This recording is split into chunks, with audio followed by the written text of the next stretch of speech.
Hello, Internet. Good morning, everybody. Sunday morning, and as promised, I'm here to give you a quick update about what I learned this past week on my trip down to Rochester to Mayo Clinic.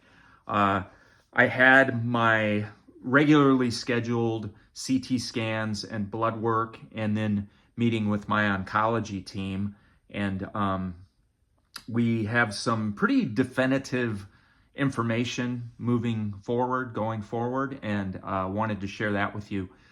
It's all good news. I'm very happy to report.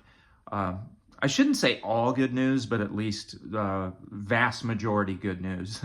CTs are showing that there is nothing that's growing. In fact, a couple of leftover small lesions on my liver, which have been small in the first place, shrunk over the summer with chemotherapy, actually continued to shrink during these last 2.5, 3 months since my chemotherapy ended.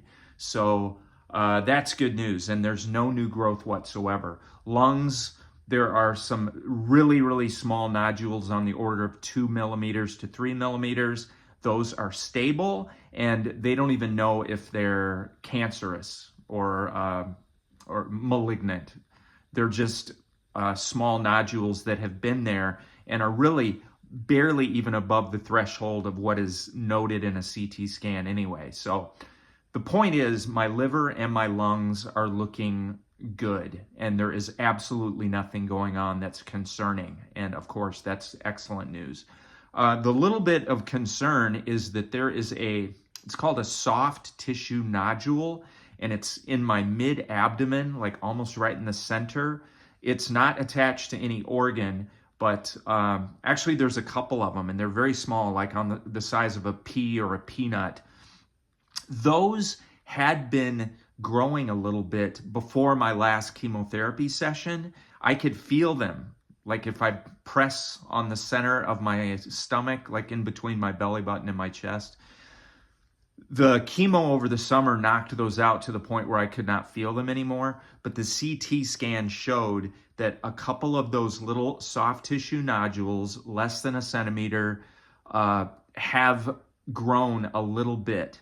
But because of the fact that they are not attached to any organ, the oncology team does not want to start me up on any sort of treatment just to target such a small and kind of trivial situation at this point. So what we decided was, let's wait another 3 months, which would be the end of January, for the next set of scans.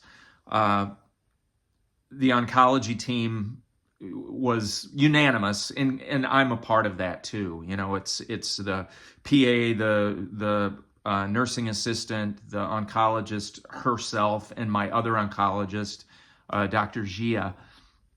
Everybody was unanimously in agreement that there is no reason for us to do any kind of therapy on these soft tissue nodules because I am asymptomatic. They don't expect them to be aggressively growing over the next 3 months. They may get a little bit bigger, but again, there's no threat at this moment, and it's not beneficial to put my body under the stress of systemic chemotherapy treatment for a couple of less than 1 centimeter soft tissue nodules. We will watch them, and we will decide what to do in late January if they continue to grow. There's always the possibility that I could do an ablation or maybe some targeted radiation treatment on those nodules if they continue to grow. I have not ever had any radiation up to this point, so that would be something new if we did get to that later on. So anyway, that's all I wanted to share with you guys right now. Of course, I'm very grateful. We've got really a lot of stuff happening in my family right now, which I won't go into in detail, but it's just, there's kind of a lot on our plate, and you know, we're no different than any other family. Everybody's got stuff going on, but we've got other challenges, which actually, it's kind of nice that my cancer has slipped down in the priority list of things to deal with in our family. after I've been the center of attention for a very long time. I will close with this. Halloween, October 31st, was my 2-year cancerversary, as we say. I was diagnosed on Halloween Day, 2022. So I am super happy that we've crossed that 2-year mark and very grateful to be feeling good. And so much of that is because of your love, your prayers, your good vibes, just your presence in my life. And I just want you to know how much I appreciate it. So thank you all very much. And another update will come when we have new information to share. Thank you and have a good November.